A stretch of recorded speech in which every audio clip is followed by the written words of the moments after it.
పగలేదో రాత్రేదో తెలీదు. సొరంగాల నుంచి బయటపడే మార్గమూ కానరాదు.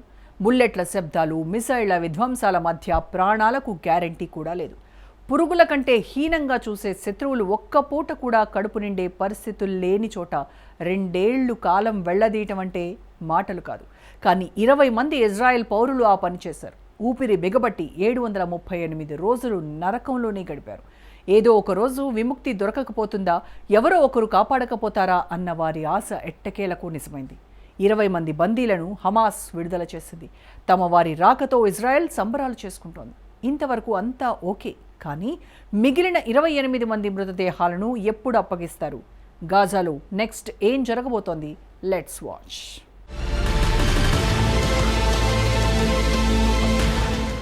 ఎట్టకేలకు గాజా నరకం నుంచి విముక్తి పొందిన బందీలు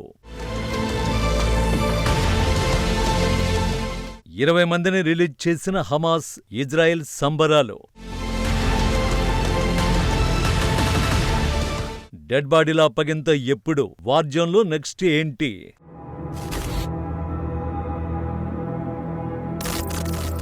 సరిగ్గా 2 నెలల క్రితం నిర్బంధంలో ఉన్న బందీల పరిస్థితిని వివరిస్తూ హమాస్ రిలీజ్ చేసిన వీడియో ఇదే. ఈ వీడియోలో ఓ భూగర్భ సొరంగంలో బందీగా ఉన్న యువకుడు ఎవ్యతార్ డేవిడ్ బక్కచిక్కిన శరీరం మాట్లాడేందుకు ఇబ్బంది పడుతున్నట్టు కనిపించింది.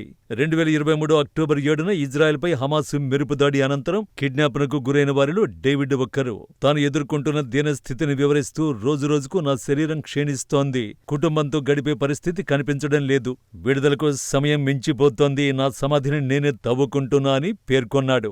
ఆగస్టు మొదటి వారంలో ఇలాంటి 2 వీడియోలను హమాస్ విడుదల చెయ్యగా కేవలం కాల్పల విరమణ మాత్రమే వీరిని సజీవంగా ఉంచుతుందని పేర్కొంది. వీడియో చూసిన డేవిడ్ కుటుంబం సొరంగంలో ఎముకలు గూడుగా మారాడని, బతికొండగానే సమాధి చేస్తున్నారంటూ వాపోయింది. ఇప్పటి వరకు హమాస్ చెరలో ఉన్న వారి పరిస్థితి కూడా ఇదే. ఎట్టకేలకు ట్రంప్ ప్రతిపాదనలకు ఇరుపక్షాలు ఓకే చెప్పడంతో 20 మంది బందీలను హమాస్ విడిచిపెట్టింది.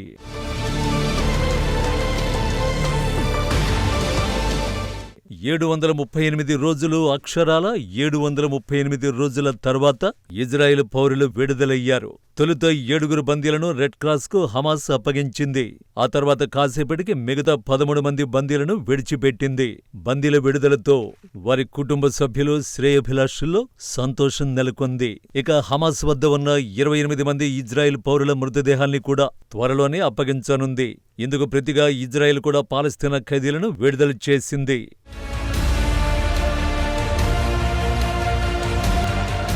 ట్రంప్ ప్రతిపాదించిన 20 సూత్రాల శాంతి ప్రణాళిక తొలి దశలో భాగంగా ఇజ్రాయెల్, హమాస్ ఇటీవల కాల్పల విరమణకు అంగీకరించాయి. ఈ నెల 10 నుంచే ఈ ఒప్పందం అమల్లోకి రాగా తాజాగా బందీల విడుదల ప్రారంభమైంది. ఒప్పందం కింద తమ వద్ద ఉన్న 48 మంది బందీలను హమాస్ విడిచిపెట్టనుంది. అయితే ఇందులో 20 మందే సజీవంగా ఉన్నారు. వారిని గాజాలోని 3 ప్రాంతాల్లో హమాస్ విడుదల చేసింది. ఇందుకు ప్రతిగా 2000 మందికి పైగా పాలస్తీనా ఖైదీలను ఇజ్రాయెల్ విడుదల చేసింది.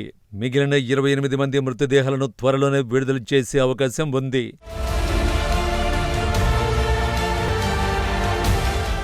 మరోవైపు కాల్పల విరమణ ఒప్పందం కుదర్చడంలో కీలక పాత్ర పోషించిన అమెరికా అధ్యక్షుడు డొనాల్డ్ ట్రంప్నకు బెంజమిన్ నెతన్యాహు సర్కార్ ఘనంగా కృతజ్ఞతలు తెలిపింది. ఇజ్రాయెల్ చట్టసభ కనెస్సేట్ ఆయనకు స్టాండింగ్ ఓవేషన్ ఇచ్చింది.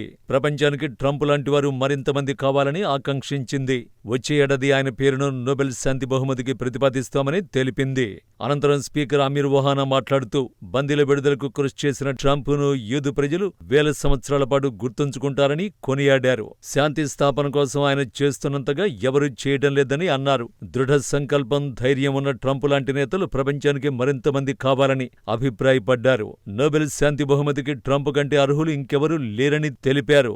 వచ్చే ఏడాది నోబెల్ పురస్కారం కోసం అన్ని దేశాలు ట్రంప్ పేరు ప్రతిపాదించేలా తాము కృషి చేస్తామన్నారు. అనంతరం నెతన్యాహు ప్రసంగిస్తూ ట్రంప్పై ప్రశంసలు కురిపించారు. My friends, this is only a partial list, but it's enough to affirm what I've said time and again.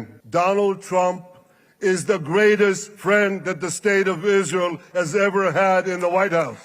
ప్రపంచాన్ని ఇంత వేగంగా దృఢ నిశ్చయంతో కదిలించిన డొనాల్డ్ ట్రంప్ లాంటి వ్యక్తిని ఇంతవరకు చూడలేదన్నారు నెతన్యాహు. యుద్ధం ముగిసేలా గాజా ఒప్పందం చేసినందుకు కృతజ్ఞతలు తెలిపారు. శాంతి స్థాపన కోసం తాము కూడా కృతనిశ్చయంతో ఉన్నామన్నారు. ట్రంప్ తప్పకుండా నోబెల్ శాంతి బహుమతి సాధిస్తారని విశ్వాసాన్ని వ్యక్తం చేశారు. దీనికి ముందు ఇజ్రాయెల్ ప్రధాని నెతన్యాహుతో ట్రంప్ కొంతసేపు భేటీ అయ్యారు. ఈ సందర్భంగా అమెరికా అధ్యక్షుడికి నెతన్యాహు అపురూప కానుక ఇచ్చారు. ప్రపంచవ్యాప్తంగా శాంతి స్థాపన కోసం పాటుపడుతున్న ట్రంప్కు బంగారు పావురాన్ని బహుమతిగా అందజేశారు. ఇక రెండో దశ కాల్పుల విరమణ చర్చల కోసం ఈజిప్టులో చర్చలు జరిగాయి. పశ్చిమాసియా పర్యటనకు బయలుదేరేటప్పుడే గాజాలో యుద్ధం ముగిసిందని ట్రంప్ కాన్ఫిడెంట్ గా ప్రకటించారు. ఈజిప్ట్ చర్చలందుకు సానుకూలంగా ముగిస్తే గాజా యుద్ధం ముగిసినట్టే.